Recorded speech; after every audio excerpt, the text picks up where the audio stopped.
conversation is it's done. Like there's no need for conversation anymore. So I'm doing what little bit of action I can do and actually get out here and help. I don't know what else I can do to prevent this in the future, but what little I do know is that we can help. I saw you this morning. Did you, sir? Yes, sir. Well, it's nice to meet you. Mr. Ortega, right? Ortiz. Ortiz. Ortiz. You know what? I have something for you. Yeah. I wanted to know where you were so I could... it's not much. I'm Hey. disabled too, okay? Can I give a little bit of whatever I can? Hey, man, whatever we Yes, can do yes. to help, Hey. dude. I know that good Lord's going to help everybody. Yeah, He helped me get out of my wheelchair. that's amazing. Would you believe I was paralyzed? No way. That's crazy. You know what a brain aneurysm is? Yes. I had serum that popped in my brain at the same time, then I had 2 heart attacks. Wow. I was comatose for 5 days out of my life. Wow. I was in a wheelchair for 2 years. That's insane. So, but you're here now. You know who helped me get out of my wheelchair, right? Tell me. You don't believe in him? I absolutely do. Why do you think I'm here? That's right. He's the boss of everybody. Okay. You know what? When I tell my story to young people, you know what they tell me sometimes? They do not believe in God. Yeah. It makes me sad. Like right now I'm speaking to you like this. One time this young man told me, I do not believe in God. I went like this. How come you're getting away from me? I don't want for the lightning to hit me too. He said, what? You don't get it, I'll see you, man. You're ignorant. I almost told him that he was ignorant. Yeah. But you know what? You're doing something great. Did you have a good turnout for motorcycles or no? Yeah, all of my dad's buddies, and they do a lot of charity work too. Like on Thanksgiving, we went out and we passed out like some turkeys and some meals. Yes. They're always doing things to help out in any way they can. They're fortunate enough to afford some motorcycles, so they give back whenever they can. Oh, yeah. But for myself, I know that for me, the reason I believe in Christ is because He saved me. I was very depressed and I was suicidal and all that stuff, and trying to cope with some of the terrible things in my life that I've done, and coping with the terrible things in my life that people have done to me. And I just turned to Christ and He taught me how to forgive. And that's what I think the main message is in all of this, is that, you know, we don't need to be angry. It's hard not to be, but we're going to love one another. You know, I That's what told Christ this taught us. lady one time, told her my story, and she said, you know what? What's the umbrella? She said, you know what? I do not know how to forgive. I have this lady, we were friends, and talked to her in almost about 30 years. I can't even remember why we got mad. I said, Wow. why don't you go over to her house and ask her for your forgiveness? She said, Yeah. no, I can't do it. You know what I told her? Listen, the good Lord could forgive the whole world. Why can you not just forgive one person? Yeah. I told her that. At this Walmart, I met her. Wow. And she said, okay. 3 months later, I was shopping here again. She said, mister, do you remember me? You remember me? I said, yes, ma'am. 3 days after I talked to you, I went over to my friend's house. I knocked on her door and asked her if she would please let me go in. I needed to talk to her. She said, sure, by all means, come inside. She said, I sat down on the sofa. The next thing I did, I was on my knees and I was crying. I was asking her, please forgive me. I don't even know why we're mad at each other. She said, my friend got on her knees too. She started to cry with me and we were hugging each other. Wow. She said, because of you, now I found my friend again. That's And she amazing. wanted to cry. I said, don't cry. Don't cry. You know what?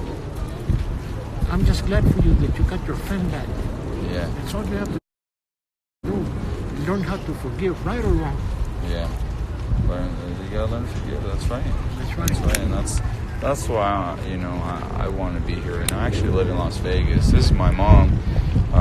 Hello. They live Jose in. Paz, Leonardo. And so yeah, we're just here to try to help in any way we can, because that's what it's all about. It's about forgiveness and love. Yes. And understanding, and I don't know. I can't look at this young man and what he did, and you want to be angry, of course, but being angry, it's not going to solve it. Yes. And we forgive, and we But try. you know what? They already It's said. hard though. They already It's said hard. just with 4 persons that he killed. and he already had it on his Facebook and whatever that what he was gonna do. So it was what you call premeditated murder, right? Yeah. Just with 4, that's an automatic death sentence.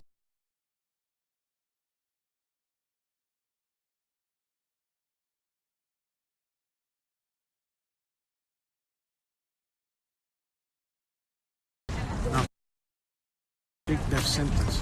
Now he killed, I believe it's up to 23 now. Wow. So you know who he's gonna have to face and pay? Yeah. It's just, I don't know, man. This just breaks me up, dude. I don't know how You know to what? feel. Like you said that you were almost suicidal. My youngest daughter, she's going to be 29 on the 14th of this month. Yeah. And as a matter of fact, they're going to have a vigil for all these persons here at the stadium downtown. Yeah. And she's going to turn 29. She called me up about 2 days ago and she was crying. I said, "What's wrong with you?" She said, Dad, what, mija? Please don't cry, mija." She said, "Dad, a very good friend of mine, they just called me right now. That 3 days ago, he wanted to call me, but he didn't know how to say it to me. She committed suicide. She hung herself in a storage locker that she had." Yeah. And I said, "Wow, how about her family?" She said, she didn't have any family. She was a foster kid. Wow. And she went into the military and she came out. This no good guy that I know that was supposed to be her husband or her boyfriend would always beat her up and everything. I said, maybe he's the one who hung her, and he just saying that he found her like that. It's terrible, man. And it's terrible. You know what? This world isn't what it used to be. No, I beg to differ. This world is what it's always been. Yeah, and you know what? This world belongs to Satan. So that's why we have to look outside of it, outside of our own selves. Yeah. This is since the very first brothers killed each other, one murders the other. So it's like, that's why to me it's about preventative measure now at this point. And I have children. The best thing I can do is instill it in them. Yes. So they're a symbol to me of an opportunity. You have young kids, right? Yeah. I got twins, I got toddlers. Okay. How old are they? They're almost gonna be 3. My youngest daughter gave us identical baby twin boys. They're 6 years of age. They're this tall. That's crazy. They're very healthy. They are not nonverbal. They still wear diapers and they walk on their teeth. It's not like this, like ballerinas. You know what's wrong with them? Mm-hmm. They're autistic. Wow. But the bullet's gonna take that away from them because Grandpa prays for them every single day. Yeah. But even so, they're beautiful nonetheless. You know what I mean? My best friend, he has twins also, same age. One of his twins is autistic, the other one's not. Yeah. It's weird. You know what? But Kids, I tell, like, you're a young father, right? I tell people like you know what? Your children are just lent to you. You're supposed to instill on them very good things. A young kid is like a tree that's growing up. yeah, you If gotta nurture it. the tree is going crooked, one of your kids is going crooked, to bring them back straight wanna be very hard. So you're supposed to always be on top of it. Yeah, that's Even what if I'm they get trying to do. mad at you, okay? Hold on, I think this young lady wants to meet me. All right, we'll see you. It's Okay. all right, don't be shy. Okay. Don't be God shy. bless you. Hey, it's very nice meeting you. And if I had more money, I would give more money. No, it's whatever we can do to help. Okay, you know? we'll see you. Bye-bye. It's nice meeting you. Hello. Hi there. I'm Robert. It's very nice to meet you.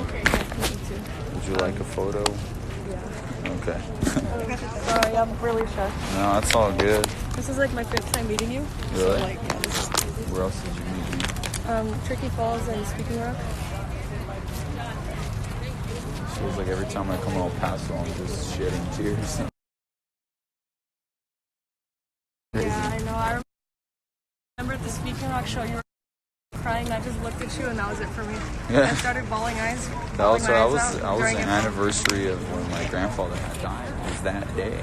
Yeah. So it was even more insane to me. But it was still a wonderful time. I remember because whenever you were telling the story and they started singing it, it kind of like hit close home for me too. Because my grandpa on my dad's side had also died. And like you were saying in the song, basically it kind of like did separate my family a little bit. You don't mind that I'm streaming this? No, I'm okay. It's fine. But yeah, I mean, I haven't talked to like majority of my family because of it. But we all just. No, you can just send it to me. Can I Sure. Short, yeah, I haven't seen like majority of my family from my dad's side. Oh my god, I'm sorry. Ever since my grandpa's funeral had happened, so it's like that's another reason why I kind of like get very close to me. And I remember at the end of the show, whenever you were throwing drumsticks, I was at Barricade. You just straight up handed it to me, and I actually got that video. And yeah, my friends, like we all had a sleepover. We were all like crying that night at my house because like it was crazy. I was like, that show was like so meaningful to me, especially because of that whole song and everything. Because that was the first time I had ever heard that song. Because I hadn't really listened to the new album yet, but yeah, I'm just like, that's crazy. Yeah, well, hey, you know what? That's why I'm so vulnerable when I write. It's because that's how we relate as humans, when we just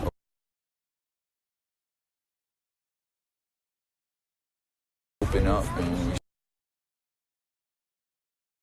share our thoughts and our feelings.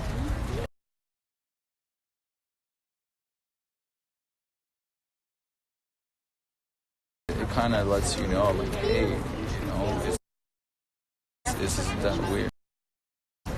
Yeah, I am trying to help out whatever way I can. So if you got whatever you guys can. Yes. Yeah. Are you still selling the like where? I don't know where. Okay. That's fine. No, but you know what? If you want some drumsticks, I got some drumsticks in my mom's car. You could have. Really? Yeah, I'll give them to you. Don't worry. But yeah, but that's why I do love music, and that's why I use it right here. Like right now, we're paying tribute. We're mourning together, and you know, we're showing that just like there's one person who was somehow filled with hatred in their heart, but look how many people are here to show love. That's why it's the news. That's why when things like that happen, it's the news, because it's abnormal. Like people don't genuinely want to be evil, so it's kind of crazy. But that's why we connected through the majesty of song, and I'm glad it hit you that way, because that's how I felt, and it was really a song to kind of take lesson from, to say, hey, don't take things for granted, because it goes away very quickly. And this is an example of that. And that's why I'm here, because there's two parents who lost their lives, and now their kids are going to grow up without parents. And I'm just like, so